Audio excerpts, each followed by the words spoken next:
Borderlands 4 might be the most broken game I've played all year. It's also somehow one of my favorites, and no, that's not me making excuses. Let me explain.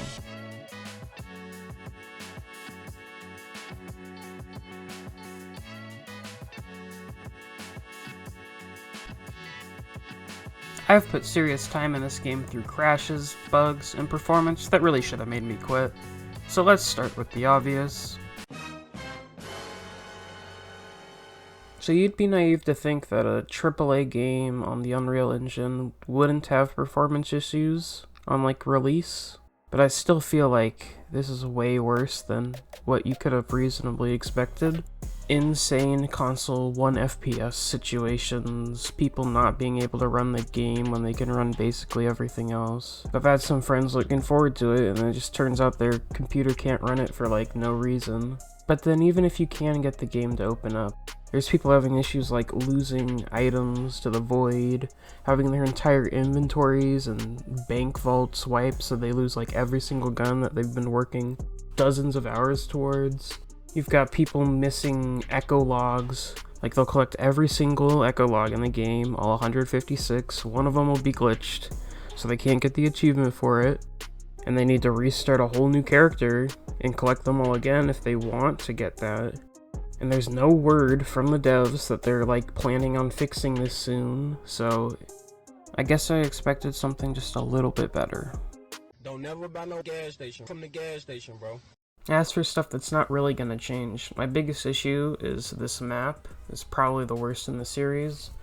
Very hard to get anywhere you need to go. Doesn't feel like the game benefits from it being open world and more open when there's, walls that you can't get past, invisible walls that you can't see. No mini-map, you're just stuck with a line to navigate, and that line doesn't even show you the right places. And if you don't want to use that and you want to use the map instead, but you want to go to some place that's, inside, the map just doesn't show it.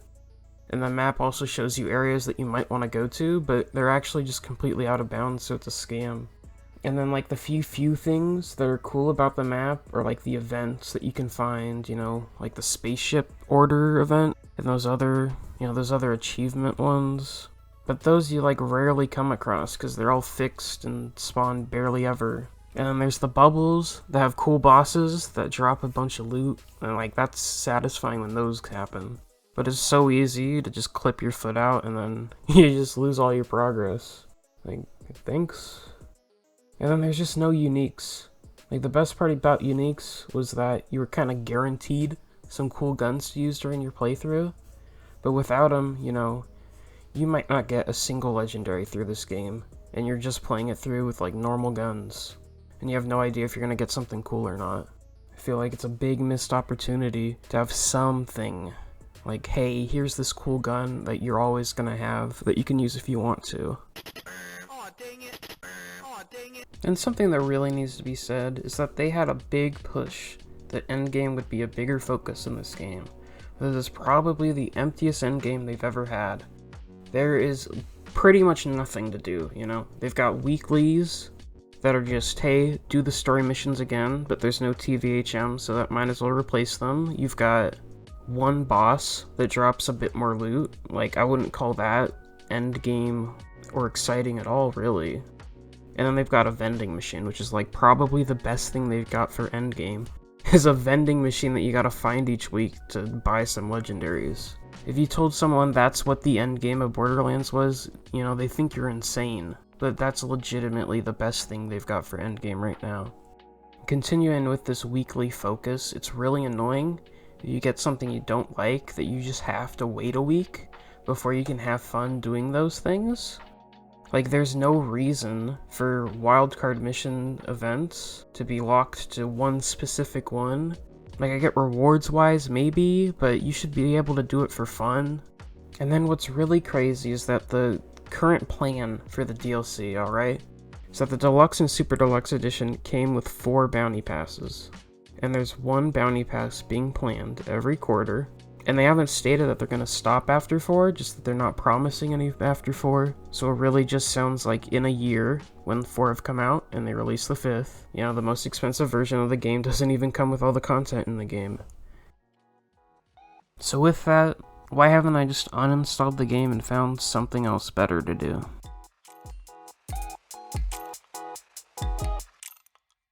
The guns feel just as good as they ever have, and it feels like the first time in the series, the selling point of it having billions of guns is actually true, and you can feel that.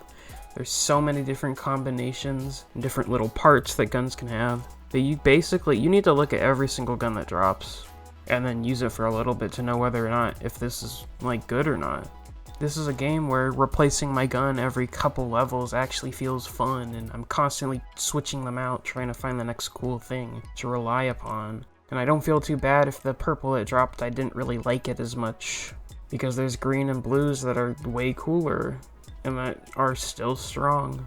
I'm not relying as much on, one strong gun to carry me, and more using a whole bunch of different ones, because they're all just fun to use. I want that variety. The extra modes really help with that, There's some crazy things that some guns can do, some of them just shoot rockets. Some of them, you can call down full-on airstrikes. You can send out tasers and flamethrowers, and, these alternate modes might as well be their own guns, so every gun comes as a combination of two. And because of the cooldown on these secondary modes that are, easily stronger than the primary, it means optimizing DPS involves a lot of swapping through your 4 guns to use the different firing modes that are all strong, and it's just... I use so many more guns during my playthrough than I normally would have because of their design. You're too slow! And then movement-wise too, this is best, easily by far, blows 3 out of the water, which blew the other games before it out of the water. The jetpack movement thing, dashes change the game. It's not as good when you start out, but once you get the upgrades, all of them, and you can dash a bunch around, it's hard to go back to the other games now that I don't have this dash. Because even if you don't really need it that much, it still feels so good to use, all the time. And movement-wise, this is the first in the series where vehicles don't feel like a pain to use. I can just hop on it anytime I want to go the distance, and then when I'm done with it, I just take it off, not having to go to the, station. It's always seemed like they wanted vehicle combat and stuff to be its own thing in gameplay, and it's just never worked. And they finally accepted that people don't care about it, and so we're just gonna have it as a movement tool that you'd never really need to ever use.